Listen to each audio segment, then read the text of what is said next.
Welcome to the B. Lenore Show. Here we will discuss lifestyle, beauty, celebrity gossip, and current events in our own way, my way, B style. So sit back, relax, and enjoy the show.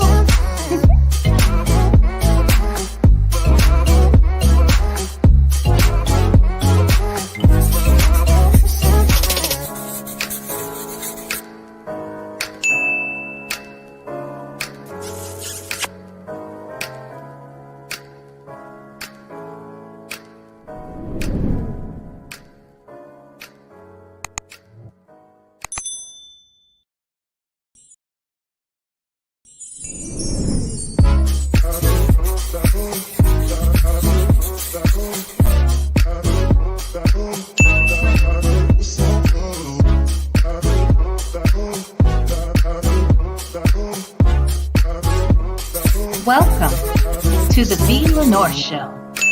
Here we will discuss lifestyle, beauty, celebrity gossip, and current events in our own way, my way, B style. So sit back, relax, and enjoy the show.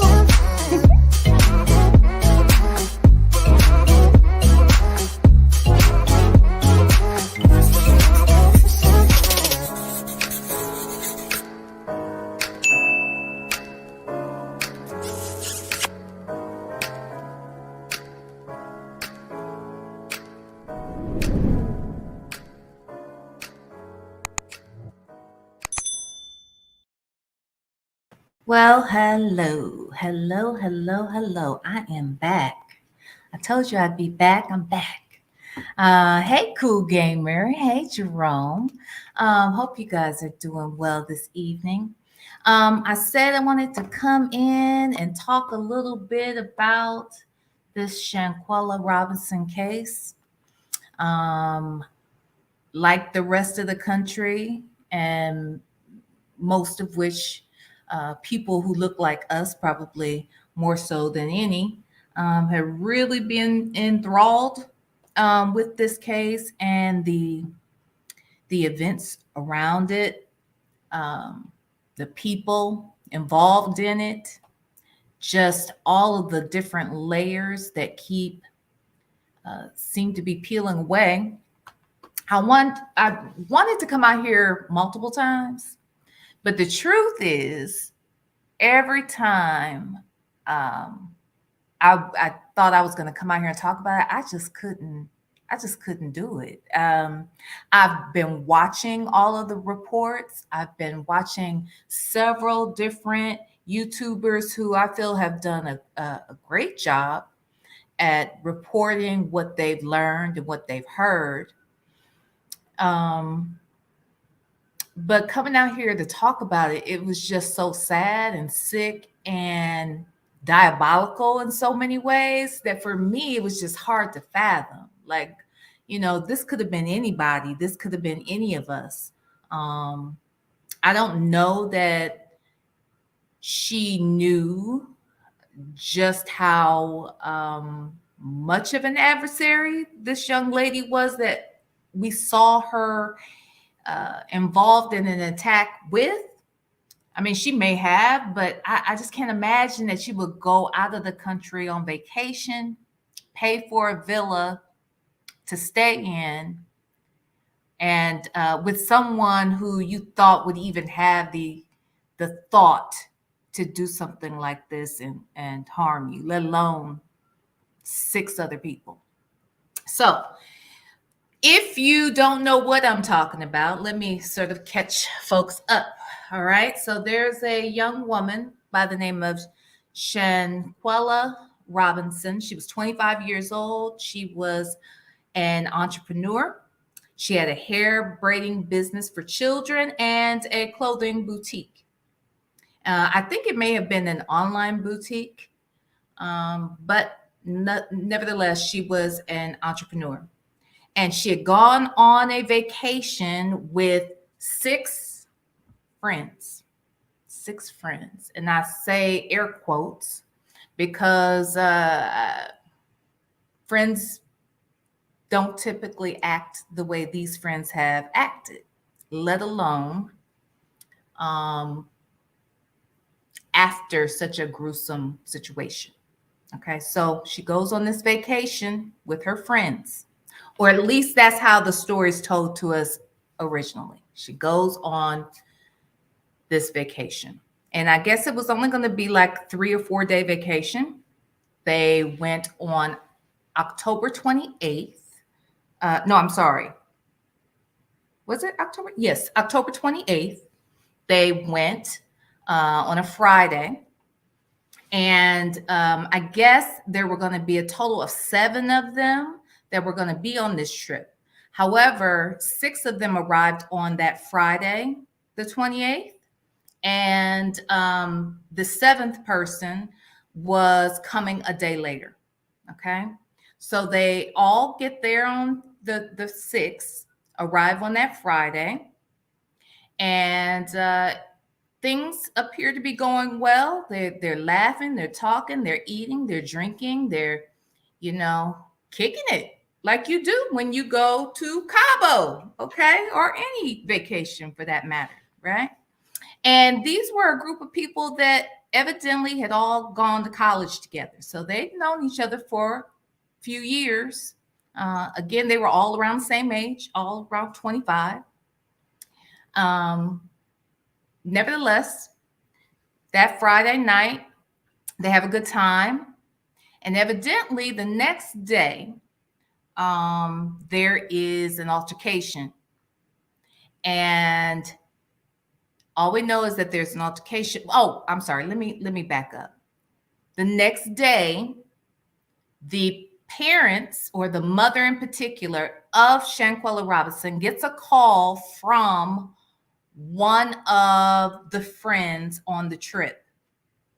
And they called to inform her that her daughter was sick with alcohol poisoning, and they just wanted to let her know. To me, that in and of itself is a red flag. If I go on a trip with my friends on a weekend trip and I get drunk, I don't know if we would jump straight to alcohol poisoning. We might just think, oh, she's drunk, or she has a really bad hangover or something like that, right? I don't think they'd be calling my parents the next day. But anyway, that's just me. Not right away, anyway. But when it seems that it's gotten really bad, supposedly she's so sick that now she's unresponsive, non-responsive, or whatever. And eventually they call a nurse. This is what we're told initially, right? A nurse is called. The nurse comes. The nurse sees about her. Then we hear something later about a maid, housekeeper, finds her in the bathroom, and she's found dead or unalive. Sorry, YouTube. Okay, so this is what we're told. This next day, though, when this all goes down, the 7th person does come into town. He is, he's unaware of anything that's transpired before. I guess it was his birthday weekend as well, and so he already had plans for his birthday. I think his birthday was on that Friday. And so he did his own thing in the States and then went there on that Saturday. And when he comes on that Saturday, he finds his friend unresponsive, and a nurse comes. He explains that he got there and, she just looked, sick, and she wasn't speaking. And, he was rubbing her back, and he turned on some Summer Walker to kind of, soothe her. And then all we know is that at some point he helps give CPR. And then All we know after that is that she passes. And then the next thing we hear is that everybody packs up and goes home. The end. Okay. Now that's all we know at that point. The next thing we hear is that, oh, wait a minute. There's more to this story. Now this is like 2 weeks later before we all learn of it, right? We just learned about it maybe 2 weeks ago, but the young lady died, or passed away. Yeah, it's been about a month now, right? And so they learned, oh, there's been an altercation. Now, this is what the family tells us, is that when they returned back from that trip, the best friend, who happened to be a male, he returned with their daughter's things, belongings, a suitcase, and with all of her belongings, comes to the house, and then comes every single day for 4 days straight. On the fourth day that he returns, he brings the two of the other three young ladies that had joined them on the trip, right? And those two young ladies come, and they're all, I guess, there to show their support and their concern. But when they get there, unbeknownst to them, the mother and sister have received word from someone that there had been an altercation, evidently, while in Mexico. But no one had mentioned this prior. When she confronted the friends about this altercation and asked, was there a fight? All of them denied it, said there was no fight, no altercation. But the one male friend who had been there 3 days prior as well and brought all of her belongings home, he gets immediately sick, starts sweating, says his stomach is hurting, goes to the bathroom, says he immediately has to leave, never to return again, ever. Hasn't returned. They have not heard from any of them since. Okay. Now, right after that, a video surfaces, and it's a video of the actual an altercation, put it that way. And it shows one of the young ladies actually attacking a naked Shanquella. It looks like it's first thing in the morning. And the reason why I believe it's in the morning is Shanquella is nude to the girl that is fighting her, who we learn later her name is Dejanay Jackson. Dejanay has on a bonnet, and it also looks like she's wearing pajamas. And she's obviously in what we learn later to be Shanquella's bedroom, which was the master suite of the villa.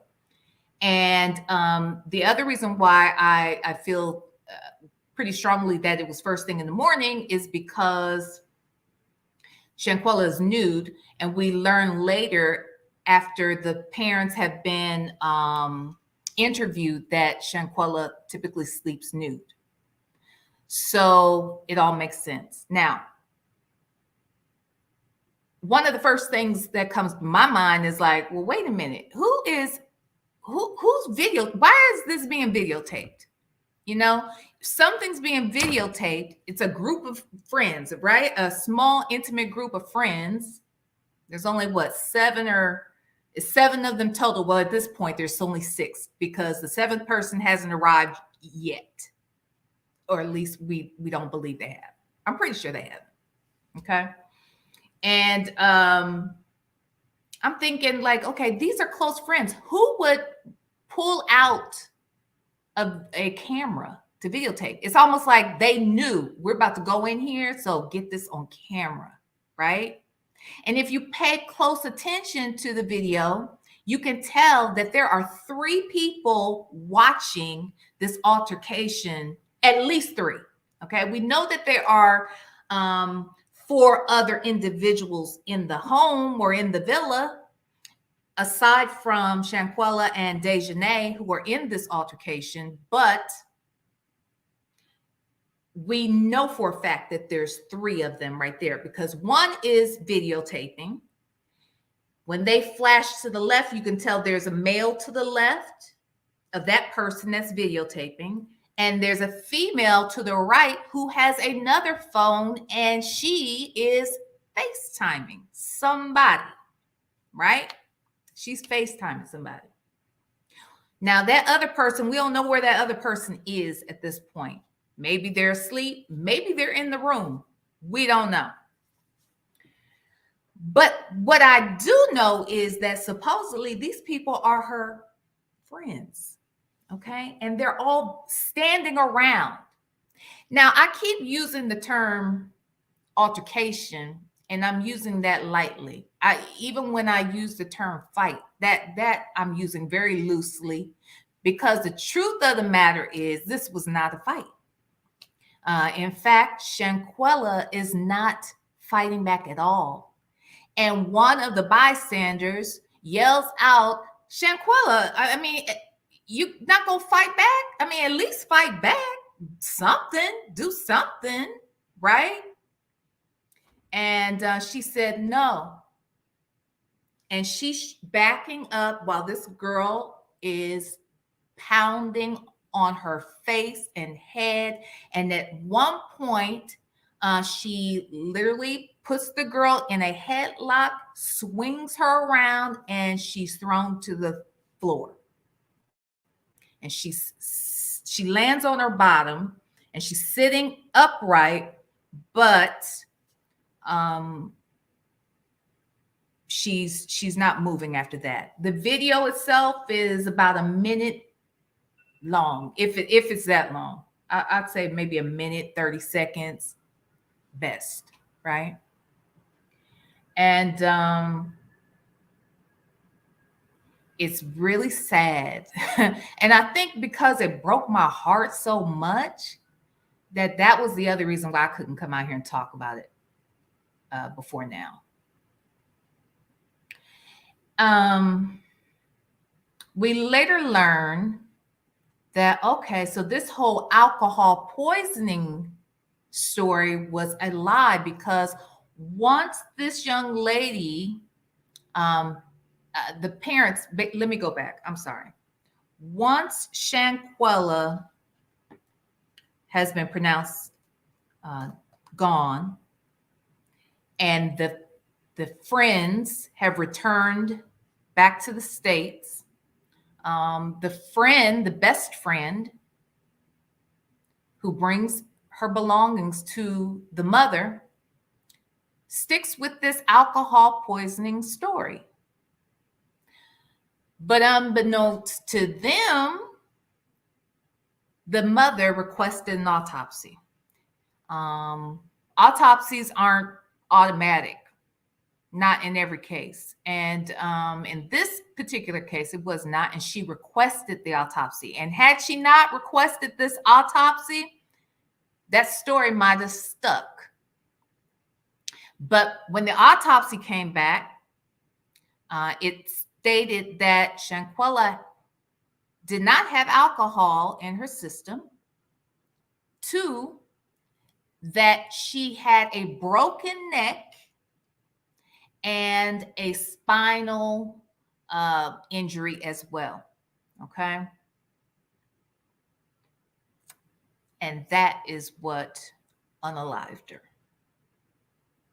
Now, in the video, I'll be honest, in the video, I could see how what we witnessed in the video definitely could have broken her neck, without a doubt. I believe that. And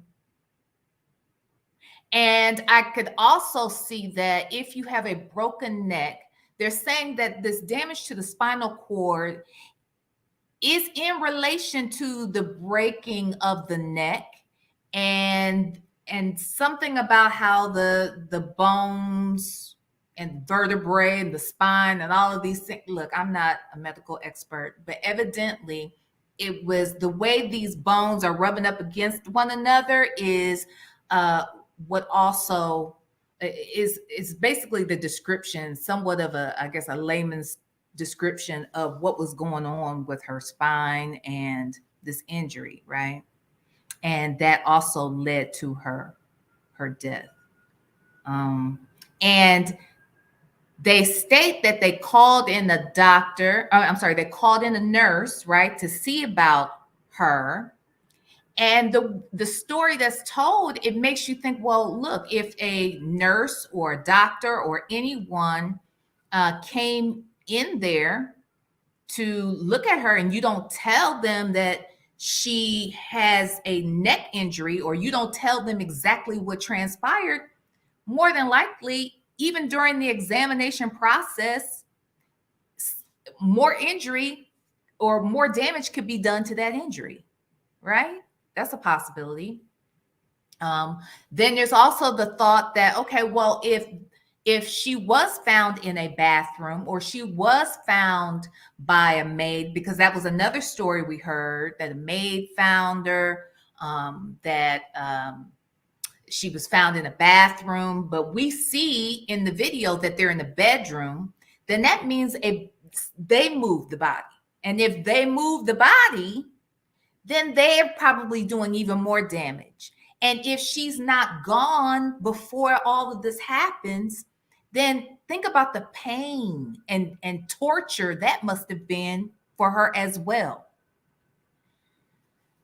Okay, so once the mother confronts these so-called friends about this altercation that they have heard about, and these folks scatter, they never return. They don't come to any funeral. They are not to be heard of ever again. They shut down all of their social media sites, all of them. Shut down their social media, with the exception of one. I take that back. With the exception of maybe two. One being the guy that came on the second day, and then also potentially the one young lady that is unaccounted for in the video. So everybody else shuts down their social media. Then this video surfaces, the family sees the video, the family is hearing rumors, and then we learn that the video of the incident actually had been sent to someone before they even left Cabo. So it was like they were videotaping this altercation, right? It was almost like, okay, we're going to go in here. This is what's going to happen. We're going to get her, or I'm going to get her, or whatever, right? They're videotaping it. And somebody, supposedly, this is what the mom says, that she heard, that the girl that's fighting in the video sends a message off and says, yeah, I beat her ass. I beat that bitch's ass. Supposedly, quote unquote. And so it sounds like she was showing off, or someone was showing off so much that they sent that video probably before, within the hour, probably immediately sent it off. Now, I'm glad she did, actually. Sometimes people think they have one motive for doing something, and God's got a whole nother plan for it. All right. Because had they not sent that video off, had they not been so stupid to first and foremost videotape it, and secondly send it off to somebody, we would not even know about this story. We would know nothing about this young lady. Because the Mexican authorities had written up on the not the police report, the medical examiner's report, pretty much originally just said that the person had died of alcohol poisoning. I take that back. That was the police report, talks about the alcohol poisoning, all of the things that they learned, what the friends had told them, no, don't treat her here. They learned that the young lady had a seizure in the midst of all of this. Like, this story is all over the place. Like, nobody really knows everything that happened. But what we do know is that when the autopsy came back, that medical examiner pretty much said that the death had nothing to do with alcohol. It was all about the spinal injury and the neck being broken, and that she had died 15 minutes after those injuries were, took place. Okay, so that's pretty much kind of what happened to that point. But now we're hearing all sorts of stories. We're hearing that there's a second video that supposedly shows that one of the other young ladies, in fact, the young lady who is FaceTiming someone during the altercation, that she fought the girl and that she actually body slammed her and broke her neck. But no one's seen this video. We also hear that all three of the girls fought Shanquella. But again, we don't have any proof of that either. Then there's only one journalist. There's an investigative journalist out of Mexico who has been on top of the case from the very beginning. And he is sharing the story with all of us and keeping us up to date, right? And he's made so many tours. He's doing tons of interviews. He and his interpreter friend. And, I watched this story. I probably watched at least 3 people in particular that I felt like were giving me the best, most accurate, up-to-date information, right? So the first blogger that sort of put this on the map in the States, or at least for YouTube and the rest of us, was a gentleman named Gerald Jackson out of North Carolina, because these folks all attended Winston-Salem University in North Carolina. They went to college there together, and he's out of North Carolina, and he follows cases, and stories that are out of North Carolina. He has a blog called the NC Beat, or the North Carolina Beat. So that's how we first learned of it. Then a lot of us other bloggers started paying attention, and some, carried on the story. So I would definitely check in to see what he was coming up with, because he had some of the, up-to-date information. He had contact with the family. He's hearing about, what the authorities locally know about this case, and how the family is trying to move through this process. Then I also watched Chronicle Speaks, who I really, really love. I love her. I trust her reporting, and she was giving pretty detailed information. She too had been in touch with this same investigator out of Mexico. The investigator out of Mexico, his name is Geraldo Nugina. I think that's how you say his name. And so she's talking to him. The Gerald Jackson guy, he's talking to him. Then the lead attorney. I love the lead attorney. The lead attorney, guess what? He's even better in some ways, because A, he's a legal mind, and 2, he speaks fluent Spanish. Hello. So he was able to interview the investigative reporter, and he was probably one of the first to do it. And he sat there, and he didn't need an interpreter, honey, because he interpreted for himself. He had a full-blown, pre-recorded conversation with the man, asked pretty decent questions, I thought. And I think sometimes when you trust the reporter, you overlook certain things. There are going to be details sometimes that could have been red flags, but you missed it because you trust who's delivering the message to you, right? So, and I'll come back to that in a minute. And then, I would look to see what other folks were saying about it. There were a few times I thought about coming out here. And I'm not one, and I'm going to try my best never to be somebody who's always racing to come out here and be the first to tell a story. Because being first doesn't always mean that you are going to be the most accurate, and that you're going to have all the details necessary to be the most accurate. Sometimes people are just trying to be first. And, it pays sometimes to be first, but I think it pays better and in the long term when you just wait and do something right and not necessarily first, right? And again, I wouldn't call what I'm doing right now reporting on the case. I just came out here because I'm just thinking about some things. Yesterday, because I've been following the story and we've been so anxious to see what justice is going to come for this young woman and her family.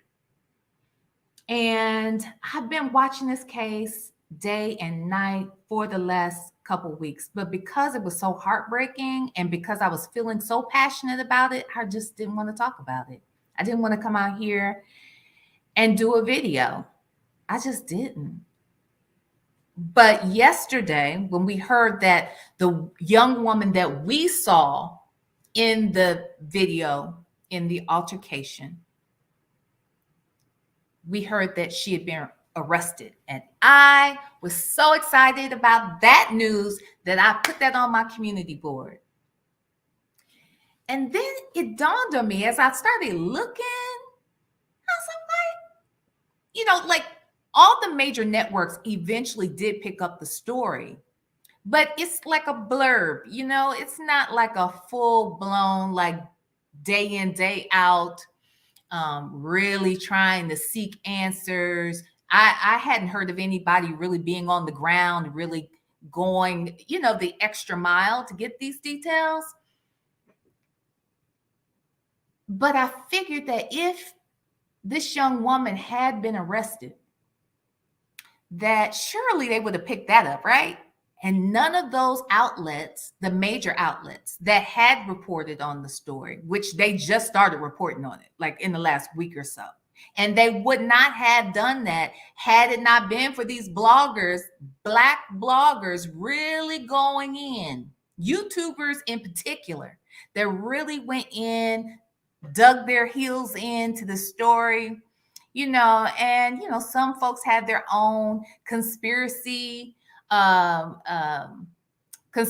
theories about what happened, what they think happened, how it probably went down, what it was about, what is the motive.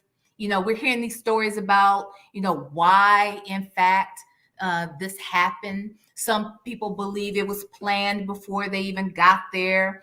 Others believe that something that they learned about the night before is what really ticked them off the next morning, or ticked this young woman off the next morning. Then we're trying to figure out, well, what is that thing? We've heard that Shanquella possibly videotaped two of the male friends having intercourse. And so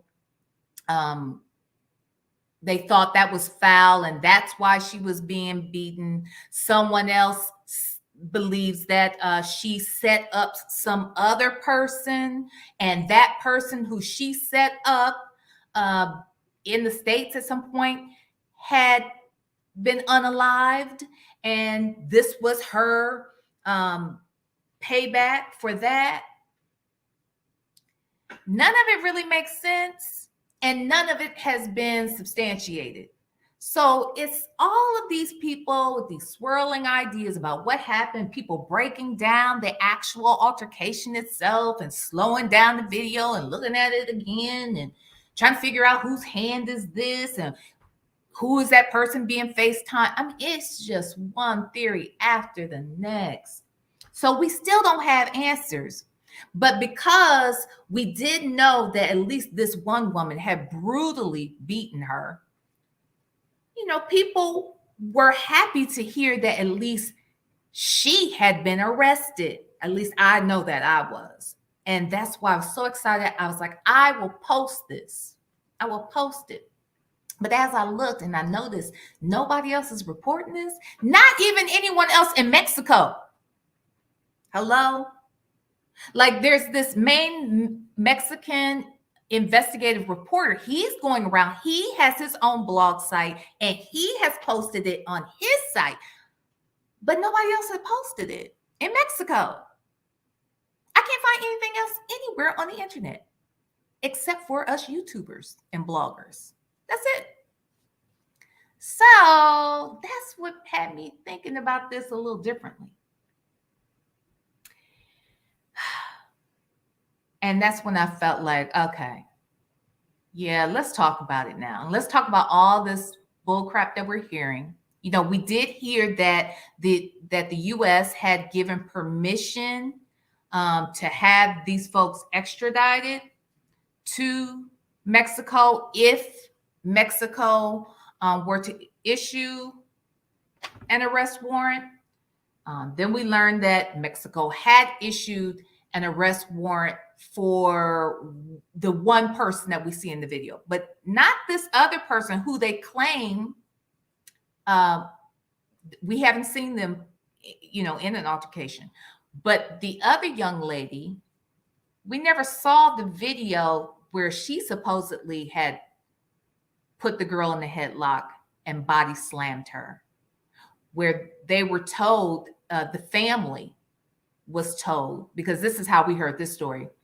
The family, the mother and father, were told that this other young lady, the one who's FaceTiming in the video that we see, that she had jumped in and she had done all of this, but we didn't see anything from her. And we didn't see that she had an arrest warrant for her. It's all crazy to me. And then it made me start looking at this guy, this investigative reporter, because he's racking up the dollars. He's getting his cash apps. He's doing all these interviews. He's everywhere, but on the mainstream news. Not even the mainstream news people at these major U.S. outlets or Mexican outlets are interviewing him. You can't find anybody interviewing him but us YouTubers. Doesn't anybody think that's weird? So I took my post down. I came out here earlier and I said, look, until we have some real clarity on this issue, I don't think she's been arrested. In fact, a lot of people have confirmed already that she had not been arrested. And we don't know where the heck these other folks are, with the exception of this one gentleman who came the next day. So let me go back for a second here and name the names of these individuals who were on this trip. Shanquella is the young lady who lost her life. Shanquella Robinson. Her best friend was a guy who was on the trip, and that is Khalil Cook. They were best friends. The family says that they've been best friends for at least 5 to 6 years. This man has come to their home, stayed overnight in their home, gone on family vacations with them, and everything. They were just friends. He is also specifically one of the individuals that was supposedly videotaped in this theory that Shanquella had videotaped him, her best friend, and another guy who happened to be on the trip too, Malik Juves. Okay? Supposedly. None of this has been substantiated. But Malik Juves was on this trip as well. And his best friend is Dejanay Jackson, who is the young lady we see fighting or beating Shanquella. Then there is another young lady, the one that's FaceTiming. Her name is Winter Donovan. Then there was another young lady, Elise Hyatt, who is not in the video that we can see. We have no way of determining whether or not she was for sure in that room at that time. But one interesting fact about her is that the day of the trip, that Friday, the 28th, Elise Hyatt's sister was unalived, shot by her boyfriend that very same day of the trip. When I originally heard that, I thought they were saying that she had just passed and maybe the girl had already planned going this trip and she thought it was a good idea to continue to go to get her mind off of it. I'm thinking this is after a funeral. I didn't know it was the day of. The day of. Her sister was found that day outside of a store, I believe, and was pronounced unalive on the scene. Ciao. And anywho, so she comes on this trip. And then there's Nazir Wiggins, who showed up the day after. Now, what I will say is that Nazir, he did at least do a video after all this transpired. The story comes out. So we're talking like 2 weeks later, he does an Instagram video and he addresses the matter, right? And he says, look, I wasn't there. I don't know anything about this, because what has happened by this time is Black Twitter is all over it. And Black Twitter doesn't play, baby. Okay. And don't mess with us. Okay. Don't mess with us out here in these social media streets when there's some sort of situation we need to investigate. They are going to find you, track you down, harass you, threaten you. And all of them were receiving threats, and that's why they shut down their social media sites. Some moved, some had scattered, left the state. All sorts of things happened quickly because it came fast and furious as far as, you know, the crowd and the way they came for them, right? And by the way, I'm sorry, I didn't greet any of you except for the first couple people that I saw in the chat. So I apologize for that. Y'all, this thing is just so intense. So I'm just trying to get to it, okay? Because it's late. And I just had to get this off my chest. Because I want to understand, am I the only one tripping out here? Like, all this stuff is crazy to me. Anyway. But Nazir wants to come out on social media and explain that, you know, he wasn't there the day before. He didn't know anything about this. And when he got there that next day, all he knew is that his friend was unresponsive. This is a friend of his he's known for 9 years prior. And he's just there. He doesn't know what's going on. He's like, you know, I didn't know anything about a fight. I didn't know anything about all this stuff. They didn't tell me this, blah, blah, this, that, and the other. And so he's trying to plead his case out here. But here's the problem I have even with that. Do you know none of these folks came to the funeral? Like, if these people are innocent, right, including Nazir, none of them came to the house or the funeral. I mean, we know that the one best friend came for 4 days straight, and we know that the 2 girls showed up there on that 4th day, and nobody ever returned again. The best friend who had gone on vacations and had been coming to the house daily, that boy left never to return again. They never heard from him again. None of these people went to the funeral. But you're innocent? I don't understand it. I don't understand it. And I think it's sick. But I am going to give another YouTuber some credit. I don't know if he's going to hear this. And despite all the foul and disgusting things I've heard him saying recently, I'm still going to give him some credit. I happened to go look at a gentleman who was speaking on the fact that he noticed that when the lead attorney had an interview with that investigative reporter, there was something else fishy about that reporter. And actually, I think I'm going to pull it up so that I have to give him credit. And that's, well, he knows who he is. And you all, if you saw him speaking on it, you know who he is too. Let me see if I'm going to pull it up, because I was like, wow, this is a good point here. Now, while I'm pulling this up, I will tell you this. When I was looking at one of the interviews yesterday that Gerald Jackson from the NC Beat that I mentioned before, he did an interview with the investigative reporter last night. Yes, Kwani. Yes. He did an interview, and I tried to go back and find the minute mark because I was already in bed last night and I was watching it, and I thought I'd be able to catch it really quickly again. But I was looking at some other stuff today, so I didn't get around to it. But at one point, when he was interviewing with the guy, with Gerald last night, Gerald asked a question directly to the investigative reporter. And the reporter, even though there's an interpreter there, the reporter answered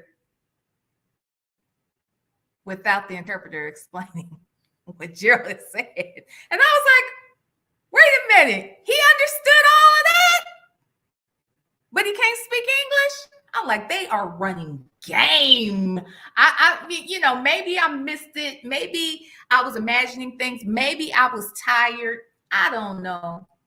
But let me look this up real quick. I want y'all to see a good observation that another YouTuber made. Yes, here we go. And I'm not gonna play it. I'm simply just going to pull up the visual and share my screen.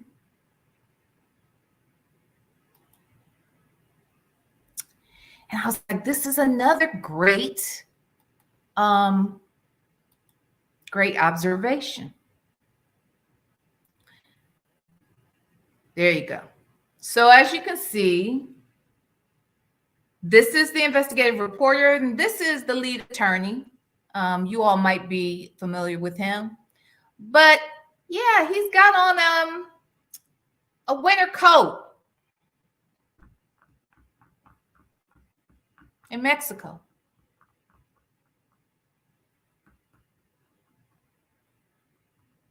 That's a little fishy. You want to hear? Yeah, go ahead. And it's like well, actually, you know, the lead attorney typically does like 4-hour live streams, almost, you know, every time he goes live. And this one is 4 hours. I want to say he talked to the guy for at least an hour, about 45 minutes to an hour. So you can check that out. It was 4 days ago, and his name is Gerardo Zuniga. Zuniga. I mispronounced his name before. So I thought that was interesting. Now, I do want to play something else. Now, this kind of ticked me off, though. Let me unshare. I want y'all to hear something. So I was listening to another YouTuber, and this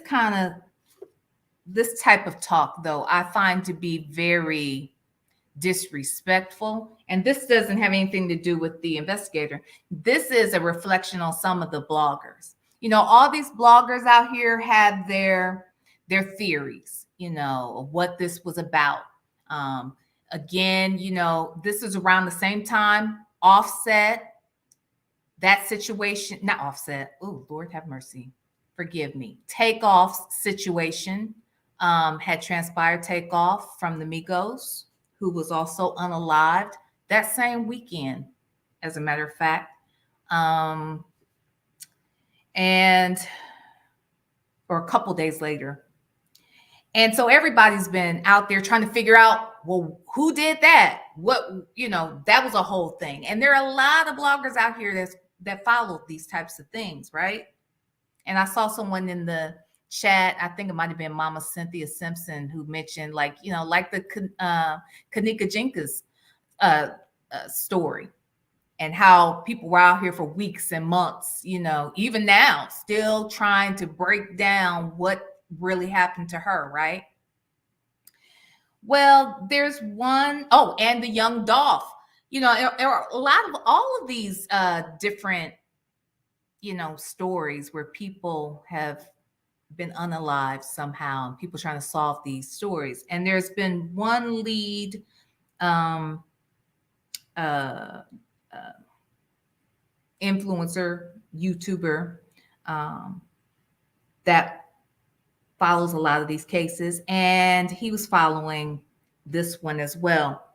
And I just want to play what I heard him saying, that I just find this to be irresponsible, but I want y'all to hear. You tell me what you think. So hold on, I'm gonna play it.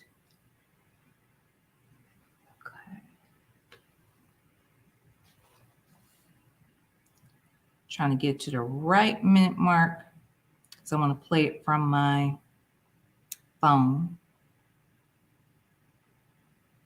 Ever. Let me check the votes real quick.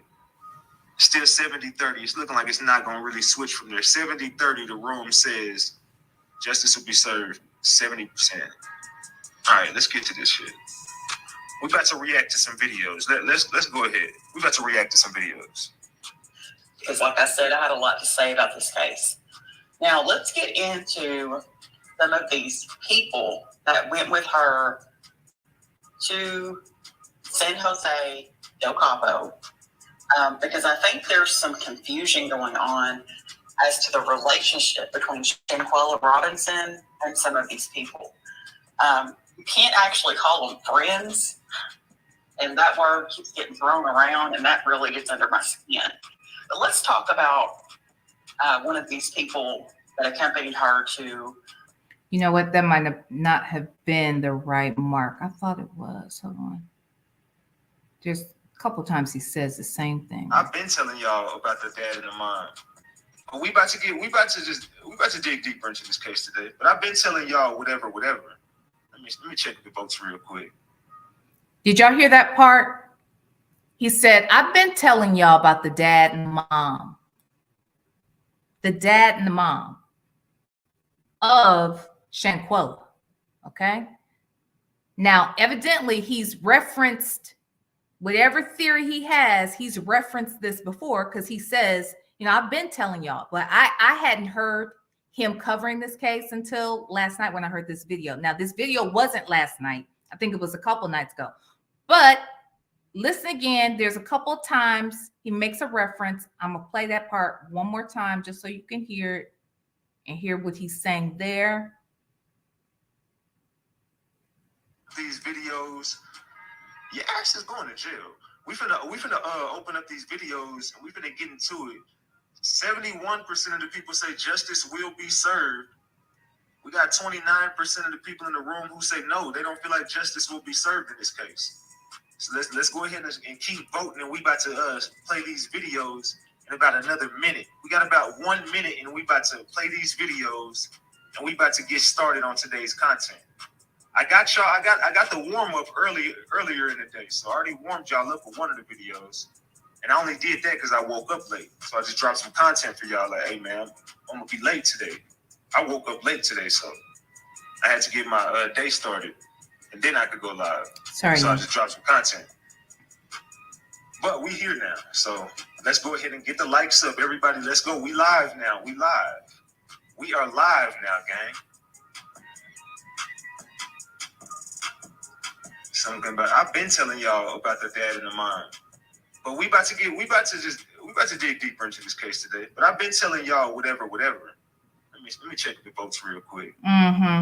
Okay. What does he mean? Okay. That's one time he says it. Okay. Let me move on. The next time I hear him say it is around the 16-minute mark. Go here. Now, Elise Michelle Hyatt is a resident of Winston-Salem, North Carolina. And just so you know, he's playing some videos from some other YouTubers. Now, this lady that's talking, I can't think of what her name is. I happen to find her too. Can't remember her name, but if you are to put in any of the names of any of these 6 individuals that they're calling the Cabo 6, you can put them in, and she has very specific videos for each of those individuals, and she gives background, right? So he's playing her video. So here I'm playing his video of him playing her video. Okay, so listen up real quick. Which is in Forsyth County, North Carolina. She has lived in other parts of North Carolina, including High Point. She is the daughter of Andre Arthur Hyatt and Annette King Davis, who is remarried to George E. Davis. She has 3 sisters. She goes real deep into their Andrea Lorraine background. King Hyatt, Aaliyah Hyatt, and her recently deceased sister was Anita Sharice Hyatt. She had. So this gets deeper. Like I've been telling y'all from the very beginning, this was some shit that had to happen. Y'all be thinking I be reaching on a lot of stuff. And I already told y'all what it was. And that's another reason why I kind of fell back. Because I felt like people wasn't understanding what I was trying to say. And I felt like I was going to come off as every case that I take, I be knowing will be up in there. A lot of people, I get attacked for a lot of stuff that I be saying, but I be right on the money about these families and whatever. I be telling y'all what it be, and they be like, man, come on, that's disrespectful. So I kind of like, man, let me just fall back a little bit. You know what I'm saying? But it'll all circle back around, and it'll all make sense later. So when I go back to cover it, they'll be like, damn, bro, you was right. But anyway, that's neither here nor there. Let's get to the Hyatts. And then let me get to the last. I don't know if it's the last time he said it, but there's one more I just want you to hear, where he pretty much just lays it out.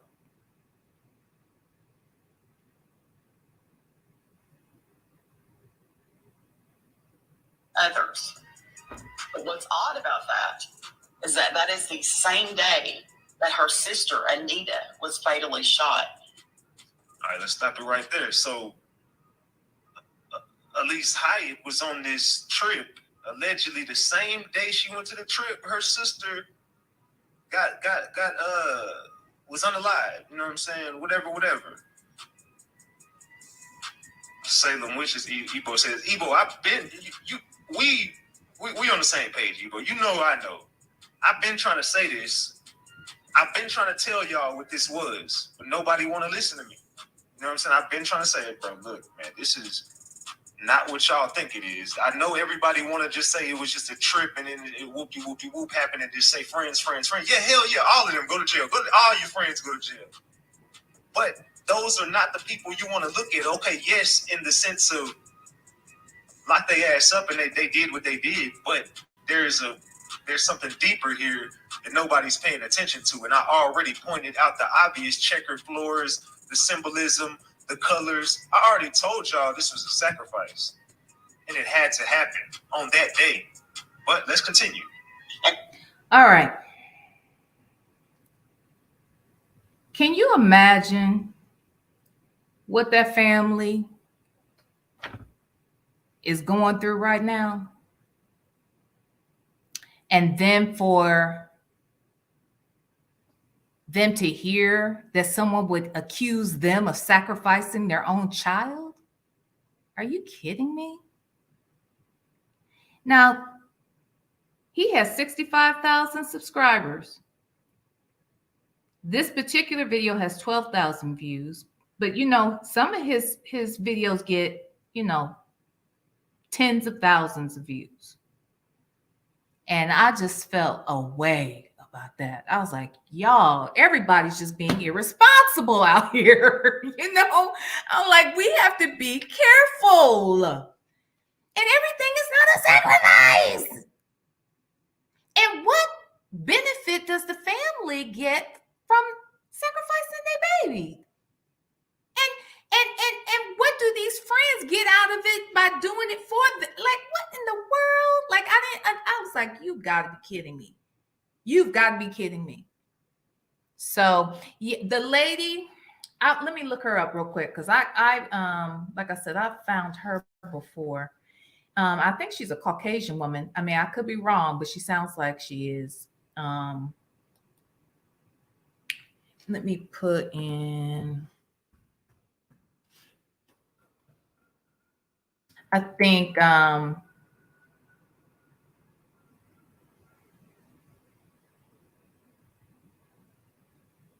think it's Queen Esquire Squad. Queen Esquire Squad. Oh no, maybe she's not. She's black. Okay. And if that's her, let me make sure this is the one. No, that's not her. That's wrong. That's an actual attorney. Okay, wait a minute. That's not it. Ah, right here. Hell of a chick. Hell of a chick. Let me see. Is she? And I can't tell. Well, she's got a lot of black stories out here, so she may not be Caucasian, but the name of the channel is Hell of a Chick. I'll share my screen so you can see the channel.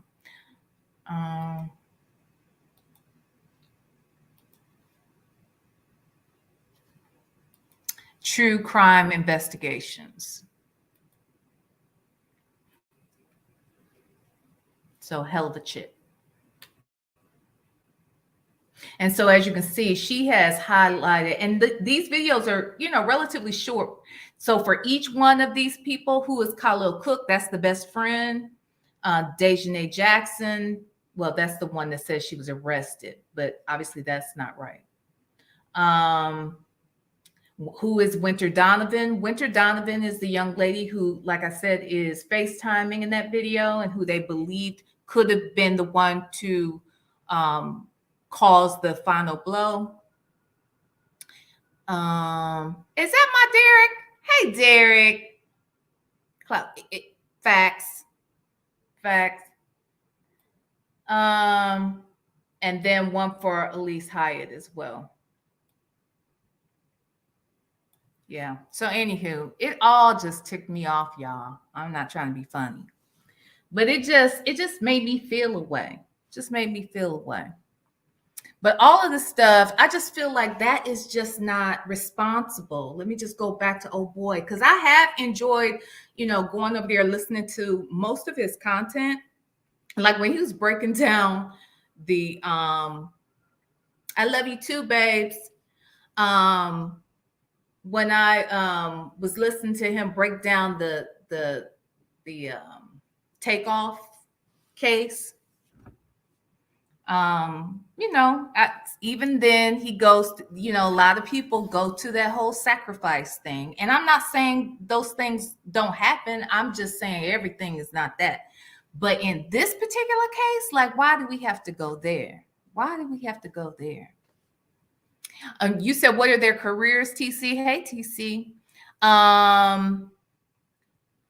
You know, well, get this. I think two of the girls are in healthcare. Like the one girl whose sister was unalived the same day that she went on the trip.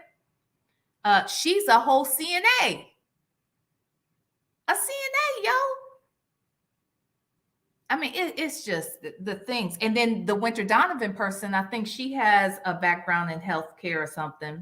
The Khalil Cook guy, the best friend, he works at Foot Locker. At least that's what his Facebook page said. He works at Foot Locker, and then he had also started like a little clothing business or what have you. Oh, you know what? I forgot to tell y'all the person who I feel personally who has done the best job of breaking down this story. Like I said, I gave credit to the Gerald Jackson guy, right? Out of from the NCB. Give him props for at least trying, for getting it out to us, making us all aware of this story, being in touch with the family. He was the one who was the first to interview the father. I mean, he's been in the blogging business, I guess, for about 7 or 8 years, or maybe longer. I don't know, but um, he did a good job at least getting the information to us. Like I said, I enjoy the lead attorney. I really do. You really want to, listen to someone who has that legal background, even though he has family court, domestic court background. He still knows the law, relatively speaking. And then you have Chronicle Speaks, who I thought did a fantastic job. But the person who I enjoy the most and who I think not only gives you the facts, but also uses some a lot of critical thinking. And that is Sean Davy Way. Y'all go over here and listen to him break this stuff down. Sean Davy Way has done an excellent job of getting the details to us and saying, okay, this is what they're saying, but this doesn't make sense to me, and this is why. And I have appreciated him. Yes, adore me. Yes, adore me. Sean Davy Way has done his thing. I love it. And, sometimes people have thought, well, he's, making light of it. In moments, he does make you kind of chuckle here and there. And it's not because he's not laughing at the situation, but he's laughing at some of the absurdities that these other folks are saying and doing and coming up with, or even talking. He had me hollering talking about this investigative reporter. And that was when I finally was like, you know what? Let me delete my doggone post, because evidently I might have been a little too hasty here. Let me think about this. And when I started doing my own little research, I was like, nobody else is talking about this. But he's telling all of us this, and he's making a coin. And I don't have a problem with him making a coin. I don't have a problem with this investigative reporter making $1 for doing the work. It's just that some of his stuff just seems off to me. And why is he in a winter jacket in Mexico? I'm just asking. It's a good question. And how come nobody else has picked up his story? And how come he's all over the place and making sure we have his Cash App? And how is it that he has this kind of time? And he had said for sure that the folks had been arrested, the girl had been arrested here in the States. And how could he possibly know that if he's in Mexico? And he said Interpol had her, but Interpol doesn't have the policing power to arrest anybody. So what is he talking about? I think we've been had a little bit. So anywho, and I had said earlier that I wouldn't mind having a conversation with that man, but then again, I do mind because enough people have talked to him, and if he isn't legit, then I don't want to give him any extra airtime. You know what I'm saying? Like he's been everywhere. Okay. He's talked to everybody. Everybody that you're hearing from that's talking about this case is getting their information from where? Him. So I don't need to talk to him. He's talked to 10 other people already this week. I don't need to talk to him.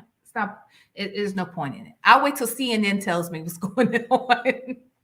or something, or Roland Martin. When Roland Martin tells me that the girl has been arrested, because Roland Martin did interview the mom either yesterday or the day before. Sometimes his show runs repeat, or he'll rerun some of his interviews. So I think within the last at least 3 days or so, Roland has interviewed the mother.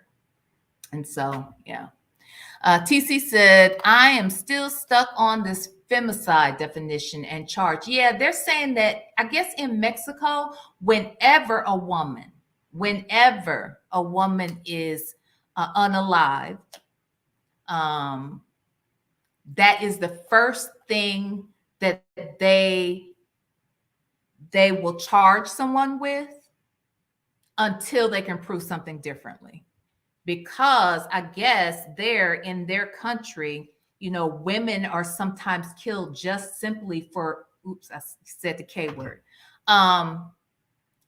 Women are sometimes unalived because they're women, period. So yeah. But that is, I mean, and then they say if they count that out, then they go to that Kwani, which you have in the chat. Yeah, that word. I don't think I'm supposed to say that word either out here. So is that Shell said, I did wonder, let me put this up. I did wonder why he wasn't afraid to speak out. And when he said, usually reporters speaking out on high profile cases like this one have been unalived. I know, but you're speaking everywhere. Everywhere. You're obviously not afraid, right? And he's exposing his government because he's saying everybody lied. He's saying that that's the other thing. I didn't even bring that part up. The other thing is they're saying that this girl's money was stolen, that supposedly she had $17,000 in her luggage, and that the cops and the doctor, because remember I said Nazir said a nurse had been called to the villa to see about Shanquella. Well, that nurse was not a nurse at all. It was an actual doctor. But because the nurse was a female, he assumed it was a nurse. She couldn't possibly be a doctor. So anyway, but she was a doctor.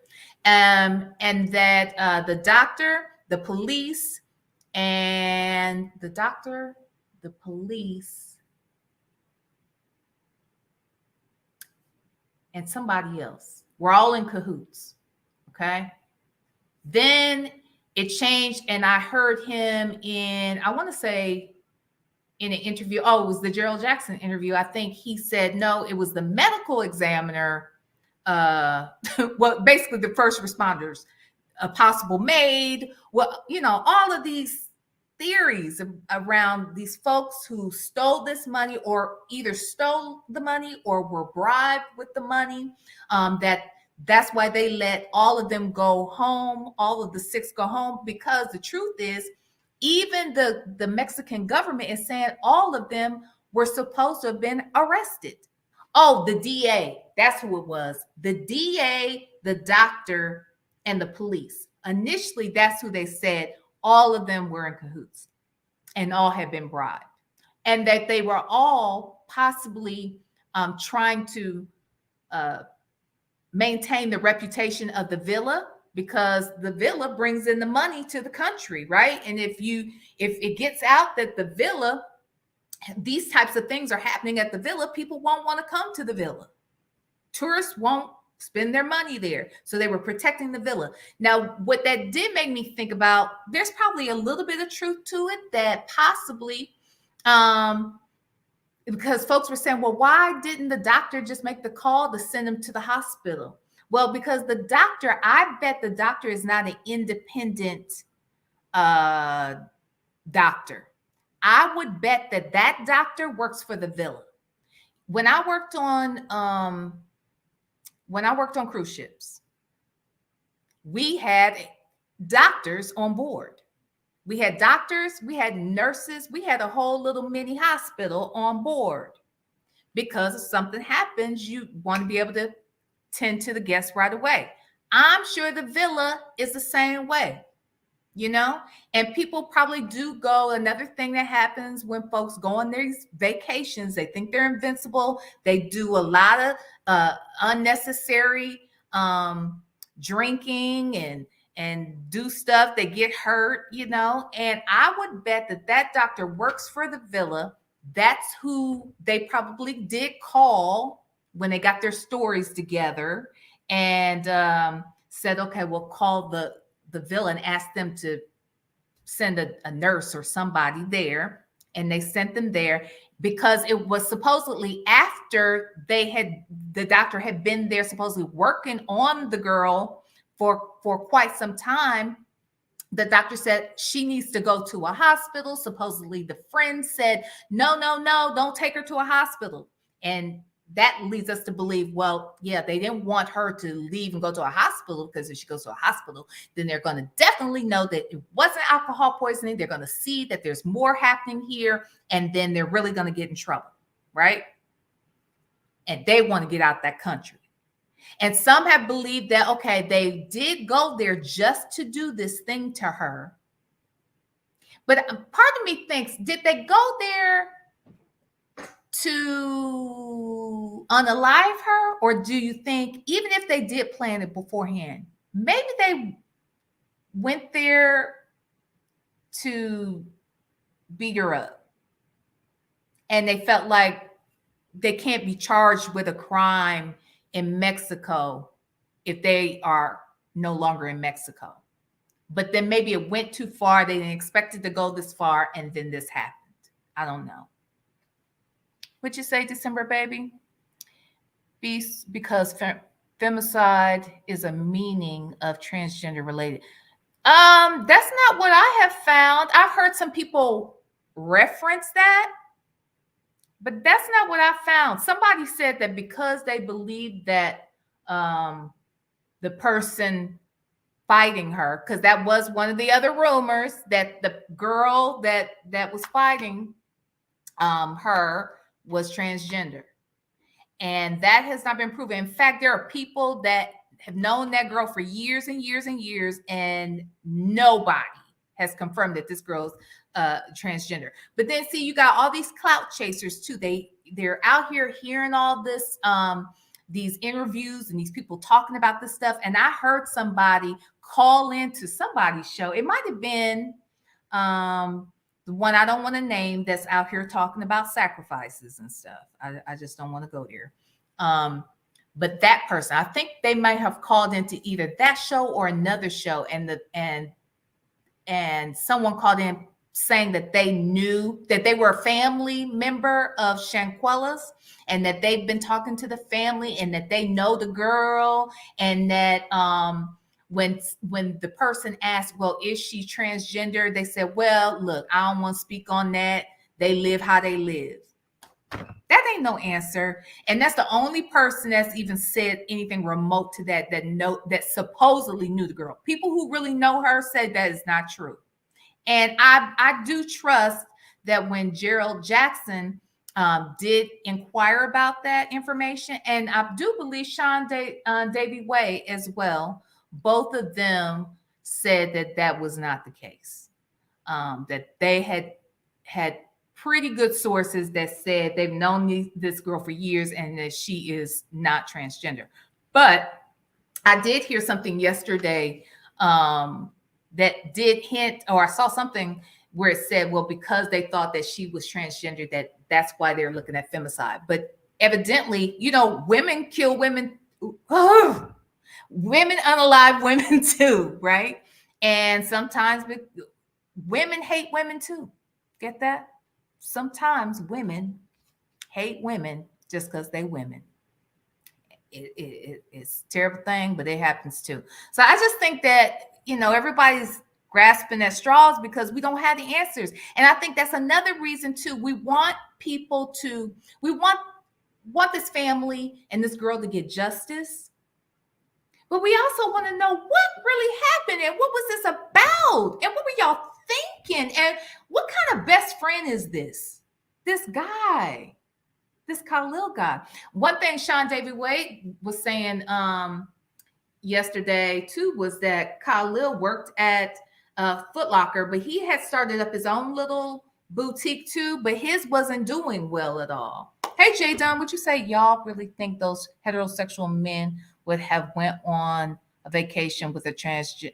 Well, here's the thing. I don't think so. They're saying, okay. Oh, let me go back. Good point, Jaden. You just reminded me of something. So I mentioned before that there was some rumor that Shanquella had videotaped two guys having sex, right? The two guys were supposedly her best friend and the other guy who was the best friend of Dejanay. Dejanay is the one that was fighting her, right? So supposedly, well, if the two of them had sex with each other, they're obviously not heterosexual, right? Now, Nazir, I believe, is heterosexual. I'm pretty sure he is, but he wasn't coming until the next day. But you're right, but he would have been the only straight. Now, that would be odd too, though. Jay Dunn, good point. Don't you think it would be odd too, though? Would a straight guy go on a trip with two gay guys and three women that he's not having sex with? I mean, I'm just wondering. It's all weird. Like, I don't know what to believe, y'all. Hey, Mickey, she was a businesswoman, which could justify her having that kind of cash, but why was she traveling? Well, see, and that's the other thing. I know that in customs, they ask you, they don't like you traveling with more than 10,000 cash on you. Doesn't mean that you can't do it or that some don't, but it's not smart to. And a lot of times they can confiscate that cash. I remember when, again, working on ships, I would have to come back to the States a lot. Okay, let me tell y'all something. So when you work on ships, we are paid cash. And when I say cash, on payday, we get paid in cash. Then it was the weirdest thing ever. Now, I think they've changed it since I've been gone. But when I tell you it was the weirdest thing ever, there was no direct deposit. You would be on the ship. Now, mind you, if you've ever been on a cruise, you can't even buy nothing with cash. They do not take cash. You can't buy nothing at the gift shop. You can't order no food. You can't go to the restaurant. You can't do nothing with no cash. So the fact that they had all this cash was crazy. And we had 3,000 employees. Oh, no. We had 1,500 employees on board, and we're all getting paid cash. All right. And it was the weirdest thing. We would stand in line. They would count out your money, your salary in cash to you in your hand. And then you would have to go back to them. And if you wanted to wire that money to your bank, right, you would have to then go back to them, get in another line and give them the cash back, however much of that cash you wanted to wire back. And so whenever you were leaving, let's say, I'd be on board for 4 months and then I'm going to go home for vacation for 2 months. They would pay me whatever I was owed for, whatever my payday was. They would pay my salary, right? Then they pay me for the 2 months that I'm going to be off. So they give me that money in cash. So you're talking tens of thousands of dollars that they would be handing you in cash, but you would be on international waters. They could never pay you when we were at port. We would have to be afloat because there was something with international waters. That's the only way they could pay you was once we were out at sea, then they would pay it to you. And then when you came in, you would come into port and then you get off, maybe catch a plane to go home. But you might have $20,000, $30,000 in your hand, right? You don't want to do that, because they do not recommend you running around with that kind of cash. Sometimes customs might try to confiscate it. So you would turn around and wire, like maybe you keep a couple thousand and wire the rest back so that you're not traveling with that money. But they will always ask you. Customs asks tons of questions about 10,000 or more. They sure do. And it's like, I don't know what they do, why they asking you that, but you don't want those kind of questions. And because they'll even ask you, what all did you buy? How much are you bringing back of these items? How much are the items worth? How much cash do you have? It's just a whole hassle. So I say all that to say, I don't know why she would need $17,000 in cash for a weekend trip. They were leaving. They came on a Friday and they were supposed to be leaving like on Monday or something. It was like a short little weekend trip. So why would she have $17,000 in her bag?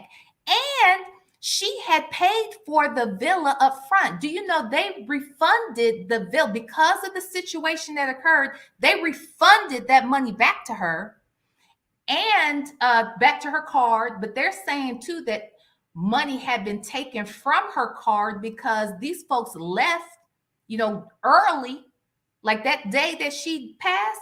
They came back home that same day and evidently used her money to do it. I mean, these people are diabolical as hell, if you ask me. Was she put, what does that mean? What does that mean? Birth May? I don't even know what that means. I think that's some kind of street code. I don't. The money could be dirty. That's what Kwani's saying. Okay, so Kwani says, "Child, I don't know what that. What? I don't. They're not saying that she. I mean, there's no hint that she's that kind of person. But I don't know. But they're saying she paid for the villa up front. I don't know, y'all. I do not know. It's all crazy. I don't know. No. Yeah, I figured it out after you said Kwani. I was like, wait, what? What does that mean? I know y'all think I'm gangster. I am so not gangster. don't let these YouTube streets mess up your mind, honey. I don't know nothing about all that. But yeah, child. Yeah, I haven't heard she had cash. Yeah, it's so many stories. I know that the mother says that they asked that Khalil asked her for money to get the body back. That he asked her for $5,000 to $6,000 to get the body, supposedly to have the body sent back. I just don't know, man. It's so much here saying God. You're right, Summer Breeze. It's all freaking gossip, man. So anyway, y'all, I just wanted to come and give my little 2 cents. I'm just sick of it all. I want them to lock all of these people up, because here's one last thing too I want to say about Nazir. Even if they did set him up, because a part of me wanted to give him benefit of the doubt to some degree, that maybe he didn't know all that stuff transpired. The problem is, remember, Winter was FaceTiming somebody. How do we know it wasn't him? Like, if he's on his way, because like supposedly he was on his way, he's claiming he wasn't there when all this went down, right? But if he was on his way there and he's just still in transit, like his ticket shows that he landed in Mexico at noon. So and supposedly it's 3 o'clock or whatever that they have her as unalived, right? We don't know what time that whole thing transpired, but either he was in transit when that went down, or he was in transit from the airport to the villa when that went down, and he could have been FaceTiming. No one knows, but we do know that she was FaceTiming somebody because we can see it plain as day. So it's like, who is she FaceTiming? And who had that video? And y'all, can y'all tell me why that girl whose sister was unalived on that Friday, how could she get on a plane and go on a trip the same day after hearing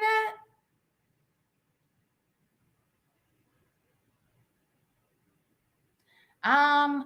They say that Dejanay, Shell Loves asked, do any of the girls have kids? I don't know about the other ladies, but we do know that Dejanay supposedly has a daughter. Did she know? Yes, she knew. Yes, Fedora, she knew. She knew. Supposedly she knew and thought she needed to go and get her mind off of it. The hell? Get your mind off of it. Huh? Anywho. Summer Breeze. I agree, definitely. Here's a However, even a broke clock is right twice in one. That's true. Like there's some truth here and there, but there's a whole bunch of weird stuff. It's just all crazy if you ask me. It's all crazy. I just want answers. I want them all locked up. Oh, what I was saying about Nazir was that even if he didn't know anything till he got there, let's say he wasn't the person that was being FaceTime and he got there and he didn't know what was going on, and all he knows that his friend is unresponsive. He says that he didn't even notice that she had a puncture, I guess a broken blood vessel in her eye. She had a knot or something on her head, but he didn't notice any of those things until the nurse slash doctor pointed it out to him. Right? It's kind of like, what were you thinking? Like, okay, so once that's pointed out to you, certainly there's 5 other people here that were there and present the entire time with her. You're not going to ask them questions. And then once you have asked them questions, even if they say nothing happened, why didn't you go to the funeral? Why didn't you go see the family? Why are you spending more time coming on social media to tell us that you're innocent and that you haven't done anything, but you haven't shown your concern for your friend? And you went along with this story. You didn't come back and tell the authorities. When you saw that this tape came, you haven't gone to, as far as we know, he hasn't gone to the authorities and told them shit. So that doesn't make any sense. All of these mother suckers need to be locked up, damn it. All of them.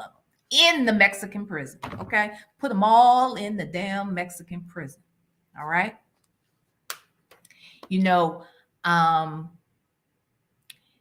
When I think about Brittany Griner and what she's dealing with, there's a huge part of me that was, very, very mad at her for even taking the chance of fooling around in Europe, in Russia, when she knows the laws. But I'm sure she's gotten away with it in the past. Didn't expect this to happen. I got it. You shouldn't have taken the chance though, ma'am. And so for a long time, I was like, this is ridiculous. This is ridiculous. But the more and more I'm learning about the conditions in which now she is in, I feel so sad for her. And I'm still mad at her for putting herself in that position, but I still think it's so unfair for her to be there. And I am sick for her. And I know she will be forever changed because of this. She will never be the same. She will never be the same again. This has got to be, and she is in a very, very sick, crazy, dangerous place, right? They say it's like slave conditions. They say that they are very homophobic and racist. And I spent time in Russia too, child. I heard stories. People were getting kidnapped when I was there, and I stayed my ass still. Okay, I wasn't out and about. So I can only imagine, right? But I want all of them to go to a place like where she's at. Okay, that's what I really want. I hate that this has happened to Brittany, but at this point, but them, I don't feel nothing for their asses. I want them all to go. And that's how I imagine a Mexican prison. Okay. They say it ain't no joke. So anywho, yeah, and sexist. Right. So they're sexist, homophobic, and racist. Like, man, she's doomed. She's doomed. And she's told, like, she can't blend in, yo. She can't blend in. It's terrible. It's terrible. So I feel bad. Hello, Fedora. Hello. Look, I'm the last person that's going to be judged. Look, I've been stupid. Okay. I've been stupid. And people make mistakes, right? And you pay their consequences for making bad choices. It is what it is. but the consequences for her don't match the crime, you know? For them, I hope they see everything she sees and some, because this shit right here was sick. It was sick. So, yeah. So, anywho, y'all, thank you for joining me here. I don't know if everybody, who came in earlier is still here, but let me just go back and say hi to everybody. Cool Gamer, hey again, and Jerome, and my beautiful, beautiful moderator, Fedora. Thank you for holding it down tonight, sis. RJ Supreme, if you're still here, thank you for coming through. Miss Cruiser, thank you for coming through. Lisa, sister, Miss New, Adore Me, Moji, hey honey, Miss Brenda Hobbs, Denise Poggi, hi. Let me go. Mama Cynthia Simpson, Miss Brenda Hobbs, Elio Beauty. Let's see. Just Andrea. TC. Who else? Let me skip down. Kwani came through. Look, I almost said it like Kwani. Hey, Kwani. Doreen is blessed. Let's see. Go down. Shell Loves. Joy Barnes. Thank you for coming through, y'all. Jordana. Thank you for coming, honey. Let's see. Dear Self was here. Hey, Dear Self, by the way. Girl, I heard you going off giving people the business. Hey, Dear Self. If you're still here, I don't know if you're still here. Who else? Did I get everybody? Joy Barnes, did I say hi? Hey Mickey, thank you for coming through. Hey December baby. And the one and the only Derek Muhammad. Derek Muhammad's here. All right, y'all. Okay, so anywho, that's it. It is 12:20. I got to get on the road tomorrow. I got a little day trip to go on tomorrow, but I'm going to try and come back out here tomorrow. Maybe there will be some updates, maybe not, but I'm going to come and spend more time with you guys on a regular basis. Hey, Kathy Smith, I'm sorry if I missed you. Did I say hey, Mickey? I say hi to hey, Mickey. Yeah, my Adore Me. All right, and Jay Dunn, Summer Breeze. Is that everybody? Did I get everybody? Bertha Mae Jackson. Thank y'all for coming to join me tonight. Oh, and Kathy. Kathy Smith. Hi, Kathy Smith. Is that everybody? Didn't want to miss anybody. Thank y'all. Look, I don't mind having an exclusive crowd over here, okay? I'm okay with a little exclusive group. No trolls. We have good conversations, nice vibe. I get to take my time, say what I want to say. It's all good. Thank you, Kwani. I will drive. Oh, tomorrow. I thought you were saying drive safely tonight. Thank you, Kwani. I will. Thank you. All right, y'all. I will come holler at y'all tomorrow for sure. All right. So until then, y'all be safe, get some rest, and just know I love you. Smooches. Uh-oh, it didn't go. Ah!